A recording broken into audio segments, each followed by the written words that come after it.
श्रोते हो, आज ऐकूया शरयू निंबाळकर लिखित आरशातील सावली या कथेचा 8वा भाग.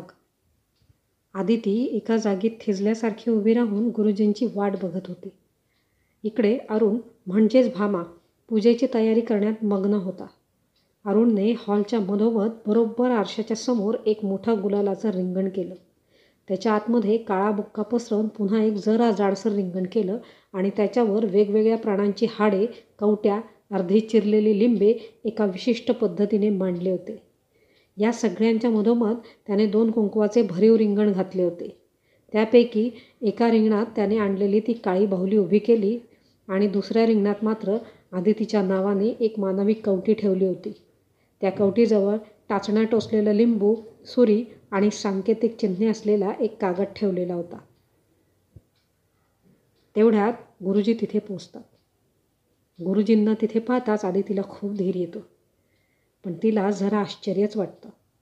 कारण ती भामा गुरुजींना आदितीच्या घरापर्यंत पोचूच देणार नव्हती. पण तेवढ्यात आदितीचं लक्ष गुरुजींच्या हातात असलेल्या त्रिशूळाकडे आणि गुरुदत्तांचा फोटो असलेल्या एका पोथीकडे जाते आणि हे बघताच गुरुजींना आदितीपर्यंत कोणी आणलं हे तिच्या लक्षात येतं. आदिती काही बोलणार तितक्यात गुरुजी तिथूनच तिला शांत राहण्यासाठी खुणवतात. गुरुजी स्वतःचं पहिलं पाऊल घरात टाकण्यापूर्वी ते त्रिशूळ असलेला हात आतमध्ये नेतात. अचानक आरसा जोरजोरात हरायला लागतो. घराचे खिडक्या दारं आदळायला लागतात. पण गुरुजी न घाबरता घरात येतात. कारण त्यांना माहिती असतं दिवसा भामाची शक्ती क्षीण झालेली असेल. याच गोष्टीचा फायदा घ्यायचा ते ठरवतात.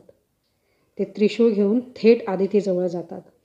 त्यांना बघताच भामा चवताळते आणि अरुणच्या तोंडून ती बोलू लागते, "ए गोसावड्या, माझ्यामध्ये येऊ नकोस, नाहीतर तुलासुद्धा त्या आरशात पाठवायला मी कमी करणार नाही. निघून जा इथून, निघून जा."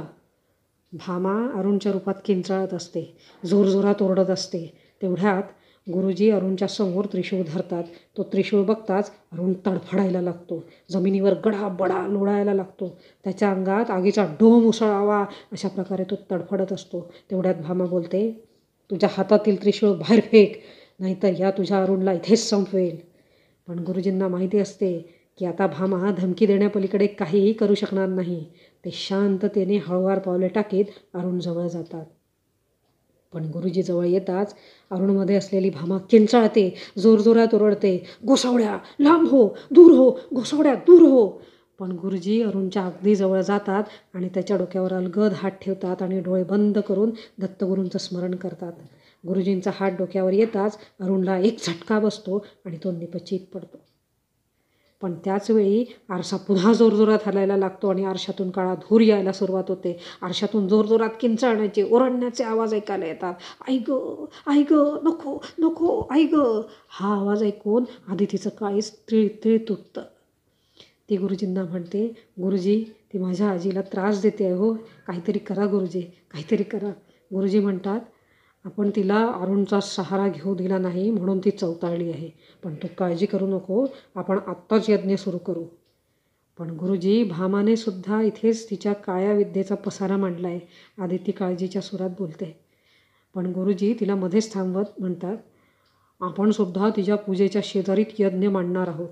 लक्षात ठेव आदिती, आपल्याला आज दत्तयाग करायचा आहे. या यागापुढे तिची शक्ती, तिचे तंत्र, तिची साधना काहीही काम करू शकणार नाही. मात्र हा याग आपल्याला पूर्ण व्हायला हवा आहे. हे सुद्धा खरं आहे की ती आपला याग पूर्ण होऊ देणार नाही. पण विश्वास ठेव, दत्तगुरू आपल्या पाठीशी आहेत.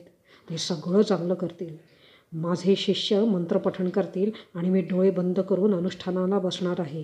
तू माझ्याबरोबर समोरच्या आसनावर बसायचं आहे. तुझ्या भोवती मी मंत्रांनी एक आभासी रिंगण तयार करणार आहे. तुझ्यापर्यंत त्या रिंगणाच्या आत भामा कुठल्याही परिस्थितीत येऊ शकणार नाही. पण काय गुरुजी?" आदिती घाबरत आणि चिंतेच्या सुरात विचारते. गुरुजी सांगतात, "तू कुठल्याही परिस्थितीत आसन सोडायचं नाही आणि त्या रिंगणाच्या बाहेर यायचं नाही. ती तुला काहीही करून आसनावरून उठवण्याचा प्रयत्न करेल, स्वतःकडे बोलवण्याचा प्रयत्न करेल. पण तू उठायचं नाही. आणि हो, जर तू आसन सोडून आभासी रिंगण ओलांडलं तर मात्र ती तुझ्यापर्यंत अगदी सहज पोहोचेल." आदिती सगळं शांतपणे ऐकत असते. गुरुजींच्या शिष्यांनी यज्ञाची सगळी मांडणी केलेली असते. अरुण गुरुजींसाठी एक आसन मांडतो आणि त्यांच्या अगदी समोर आदितीचं आसन मांडतो आणि गुरुजींच्या हातात गुरुचरित्राची पोथी आणून देतो.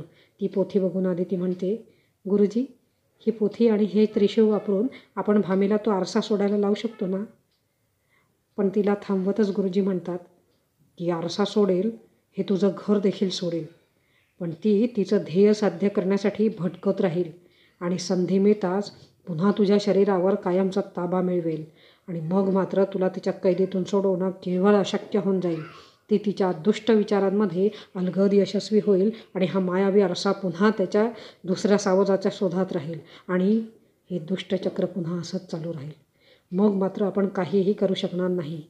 परंतु आता या यज्ञाद्वारे इथे आपण दत्तगुरूंना आवाहन करणार आहोत. यामुळे हा मायावी आरसा कायमचा नष्ट होईल. तुझी आजी मुक्त होईल, त्या भामेला पण मुक्ती मिळेल आणि तिच्या दुष्ट विचारांना देखील मुक्ती मिळेल. गुरुजींचा यज्ञ सफल होतो का? मायावी आरसा कायमचा नष्ट होतो का? ऐकूया पुढच्या भागात. श्रोतेहो, शरयू निंबाळकर यांच्या बाकी कथा वाचण्यासाठी आपण त्यांच्या फेसबुक पेजला लाईक करू शकता, ज्याची लिंक डिस्क्रिप्शन बॉक्समध्ये दिलेली आहे. आणि कथा आवडली असल्यास लाईक, कमेंट, शेअर आणि सबस्क्राईब जरूर करावे. धन्यवाद.